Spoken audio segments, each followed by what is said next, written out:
Cara, não dá pra entender. Com o material foda que a Marvel tem, como que ela entrega isso pra gente, cara? E olha, não tô nem falando do CGI. Pois é, eu vi pessoas comentando, o CGI tá ruim, não sei o que. Mano, eu não vou nem entrar em detalhes do CGI. Vou falar sobre o personagem, se a essência, a história, na adaptação.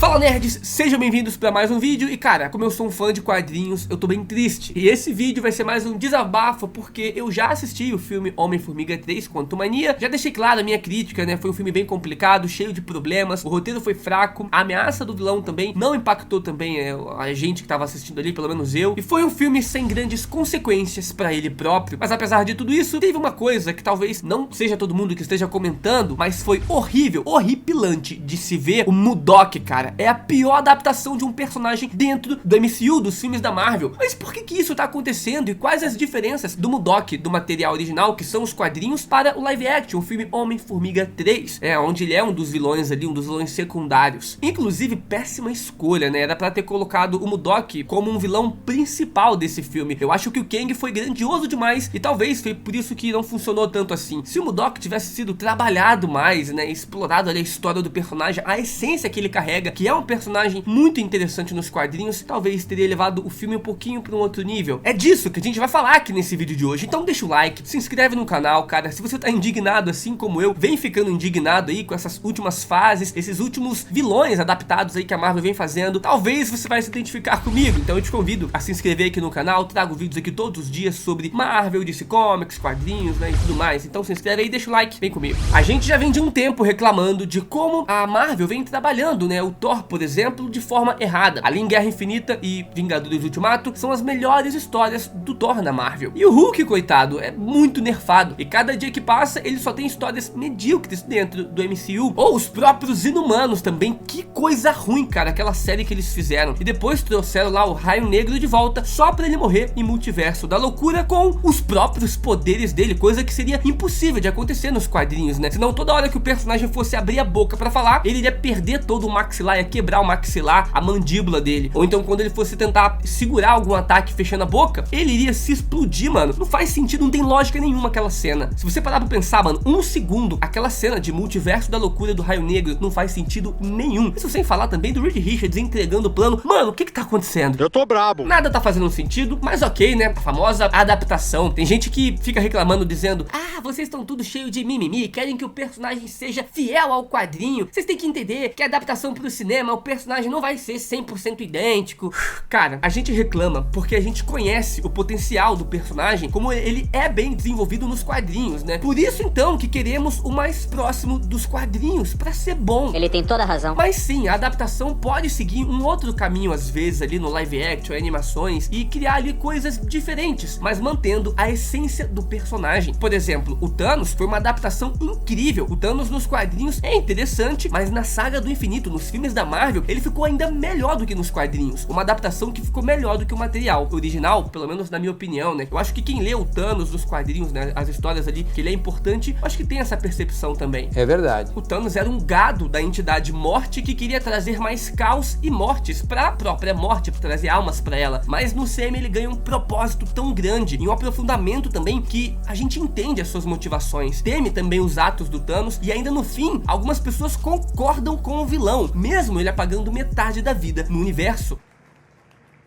E sabe por que disso? Apesar das mudanças, o Thanos foi muito bem adaptado. Isso é apenas um resuminho do que a gente vai falar aqui nesse vídeo de hoje. Como eu falei no início, vai ser um grande desabafo de um fã da Marvel. Quando as produtoras aí adaptam um anime, por exemplo, como o Death Note, ou um jogo como The Last of Us, ou a série Senhor dos Anéis, ou Game of Thrones, que seja. Quando essas séries, esses filmes, né, eles não são fiel ao material original, a galera não fica reclamando, eles não ficam falando que devia seguir a obra original, tinha que ter a essência dos personagens e blá blá blá. Mas mano, por que então quando a gente que é fã dos quadrinhos, que conhece os personagens, as histórias, fala isso, muitas pessoas vêm falar: não, mas veja bem, pro filme da Marvel não tem que ser que nem o quadrinho, é uma adaptação. Mas quando é na tua obra que você gosta, né, e fica mal, fica ruim, aí você pode reclamar, mas quando é na nossa, não pode. Quando eu falo isso, eu sou louco. Tá de sacanagem? Pode ser diferente, cara, esse é o ponto, pode ser. Mas se o material original existe, tá ali, e ele já deu certo, por que você vai mexer nesse material original? Se o personagem tá funcionando, tá ganhando várias histórias, é um grande vilão dos quadrinhos, por que tu vai alterar tudo dele? Fazer completamente diferente? A não ser que você faça, de certeza, uma adaptação bem próxima do original ou então muito superior. No caso do Thanos, né, por exemplo, e se não for pra ser fiel, pelo menos traz a essência daquele personagem ou daquela história. Temos hoje também o Hulk, que não sente mais raiva, faz meditação. Um Gorr, carniceiro dos deuses, que não é mais temido, cara. A espada dele, que os deuses temem, não o Gorr, eles não têm a vontade que ele tem de exterminar todos os deuses, essa vontade de vingança. A Marvel acerta e erra em algumas coisas, a gente sabe disso, é normal, não tem como acertar toda hora, só que ultimamente tá decepcionante. Que nem eu falei com vocês, eu sou um fã de quadrinhos, por isso eu quero trazer aqui algumas explicações sobre o MODOK, sobre toda essa fase que a gente tá vivendo agora, porque tem muitos criadores que talvez não falam, porque não querem desanimar o nicho nerd, porque eles querem continuar ganhando dinheiro, fazendo coisas hypantes, grandiosas aí, né? Só que se tá ruim, se tá me incomodando, eu vou vir aqui falar. Mesmo que falando isso vai abaixar o hype de uma galera, e aí por causa disso alguns vídeos não vão ter tantas views. Faz parte, cara. E aí juntando com isso daí, cara, o que a Marvel acabou de fazer com o MODOK é inacreditável. Como alguém olhou pra aquilo na produção do filme e disse: fechou, tá irado, manda ver, pode fazer, o MODOK tá engraçado, muitas pessoas vão gostar.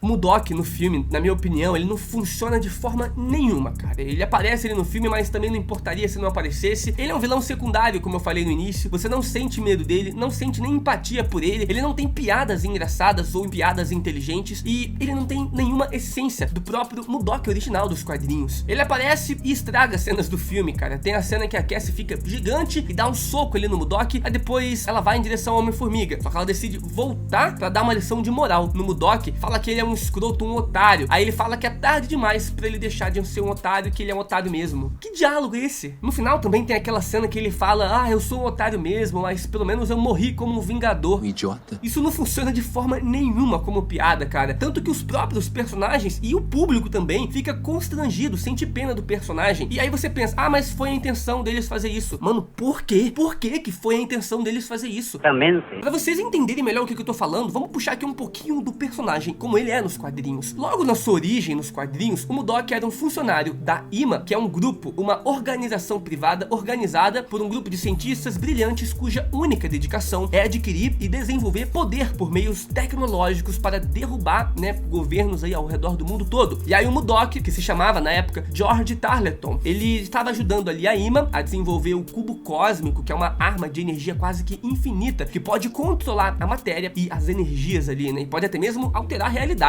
Aí você nota a importância da onde o MODOK estava inserido logo no início das histórias. Depois, esse cientista, o George, que se tornaria o MODOK, né, acabou passando por alguns experimentos feitos pela própria IMA para poder criar um ser capaz de estudar e usar melhor o cubo cósmico. Eles precisavam de um supercomputador, por isso então criaram o MODOK. Ele é um ser que possui uma cabeça gigante de tão inteligente que ele é. Essa cabeça dele não cresce porque simplesmente cresceu com as partículas PIN, como no filme Homem-Formiga, né? Foi aumentando o tamanho das coisas, ele aumentou o tamanho da cabeça dele aleatoriamente. Essa cabeça dele fica grande por causa dos experimentos para deixar ele super inteligente, como eu disse, como um supercomputador capaz de estudar e mexer ali no cubo cósmico. Essa é a essência do personagem, estrategista, inteligente, poderoso. Só para vocês verem que ele mesmo sem as tecnologias, né, por causa de ter uma mente bem mais aprimorada do que um ser humano comum e bem maior também, ele sozinho possui muitos poderes como telepatia, criar campos de força, controle mental, explosões de força telecinética, tipo a Jean Grey, né, lá dos X-Men. Só que, obviamente, não no mesmo nível da Jean Grey, mas ainda assim possui esses poderes. O MODOK também, no seu arsenal de habilidades, tem também intuição aprimorada, resolução de padrões, armazenamento e recuperação de informações e estruturação lógica e filosófica. A capacidade do MODOK de prever os resultados prováveis de cenários táticos e estratégicos era tão avançado que beirava quase que uma clarividência. Ele conseguia prever tudo, quase que ele viu o futuro. É mostrado nas histórias que a sua intuição em alguns momentos foi intensificada ao ponto dos seus palpites, né, estarem quase que sempre corretos. O MODOK tinha uma memória perfeita, com a capacidade de recordar cada momento que ele já viveu. O seu vasto intelecto fez ele um dos poucos seres que podem compreender, construir e estudar um cubo cósmico. Nos quadrinhos, o MODOK assume a liderança da IMA e virou um poderoso inimigo do Capitão América e dos Vingadores. Depois ele fez parte também da Inteligência, que era um grupo de super vilões gênios, como por exemplo o líder e até mesmo o Doutor Destino. Nesse grupo Inteligência, ele inclusive também ajudou a criar o Bomba A, a Mulher Hulk vermelha e o próprio Hulk vermelho. O MODOK supostamente assusta até mesmo Victor Von Doom, o Doutor Destino. Quando o líder, que é um dos vilões lá dos quadrinhos, também apresenta o MODOK pro resto da inteligência, o líder diz perceber que o Victor Von Doom, Doutor Destino, ficou horrorizado ao ver o MODOK. Não fica claro se foi simplesmente assustado pela aparência do MODOK ou se era algo a mais. Afinal, Victor Von Doom já viu aparências monstruosas antes. O cara inclusive já foi pro inferno e o próprio rosto dele também é todo desfigurado. Então não faz tanto sentido ele sentir essa ameaça, esse medo pela aparência do MODOK. Então, será que o Doutor Destino nos quadrinhos teme o potencial e a inteligência do MODOK? Pois é, esse é o nível do personagem. Às vezes você vê algumas pessoas comparando personagens super inteligentes com o MODOK. Alguns até dizem que ele é a mente mais inteligente, é o vilão mais inteligente do universo da Marvel, só que por sempre querer se vingar dos Vingadores, né, usar essa inteligência pra maldade, ele acaba não explorando o potencial máximo dessas habilidades que ele possui. Até mesmo no jogo dos Vingadores, que muitas pessoas não gostaram, né, pelo desenrolar do jogo e tudo mais, o MODOK é o vilão do game, é o vilão por trás de tudo. Agora, sério, você consegue ver o MODOK lá de Homem-Formiga sendo uma ameaça pra qualquer Vingador, como ele é nos quadrinhos e nesse jogo? Ele perdeu pra Cassie Lang, cara, que acabou de ganhar o seu traje de partículas PIN. Nos materiais originais, como eu falei, nos quadrinhos, o MODOK lutou e venceu o Namor e o aprisionou. Depois conseguiu bater de frente com o Doutor Destino e aí teve que juntar o Namor e o Doutor Destino pra sim conseguir vencer. O MODOK, você vê esse MODOK dando trabalho pro Doutor Destino, a não ser se a Marvel também estragar o Doutor Destino, né? O MODOK faz parte de mais de 200 quadrinhos nas histórias da Marvel. Tem quase que 100 versões alternativas em diversos universos pelo multiverso da Marvel. Ele já foi adaptado em uns 10 jogos diferentes da Marvel e umas 10 animações também diferentes. O cara já apareceu em vários lugares. O que não faltou pra ele foi história, para os roteiristas se basearem e criar uma boa jornada pro personagem. Ele tem até uma saga só pra ele de quadrinhos, né? Um título só pra ele. Tem grandes personagens da Marvel que nunca nem receberam títulos e quadrinhos solos. Ficam aparecendo só em quadrinhos de personagens principais e o MODOK não é um deles. Como eu disse no início, eu acho que um dos erros desse filme foi inclusive não ter colocado o MODOK como vilão principal. O Kang foi grandioso demais pra Homem-Formiga 3. Tinha muitos elementos nesse filme, muitos personagens secundários, personagens principais demais também, muita coisa acontecendo e acaba que tudo não funciona. Talvez se tirassem o Kang ou deixassem ele mais por trás de tudo, não com tanto destaque, pelo menos não nesse primeiro filme, e tivessem construído uma história boa pelo MODOK, ele sendo o vilão, eu acho que o filme teria funcionado melhor. Mas é, cara, obrigado por ouvir mais um desabafo aqui de um fã de quadrinhos. Eu quero ver mais e mais adaptações boas, cara, incríveis da Marvel, da DC, e não essas coisas medíocres, que não são tão boas e não são ruins também, mas, cara, não tá funcionando. Pelo menos não pra mim, mas se tá funcionando pra você, ou se também não tá funcionando pra você, comenta aqui, deixa eu ouvir a sua opinião, pra saber se é só um problema que eu tô vendo, ou realmente é um problema que tá acontecendo. Se inscreve no canal e deixa o like, porque eu trago vídeos todos os dias. Perde não, amanhã eu tô de volta. Valeu!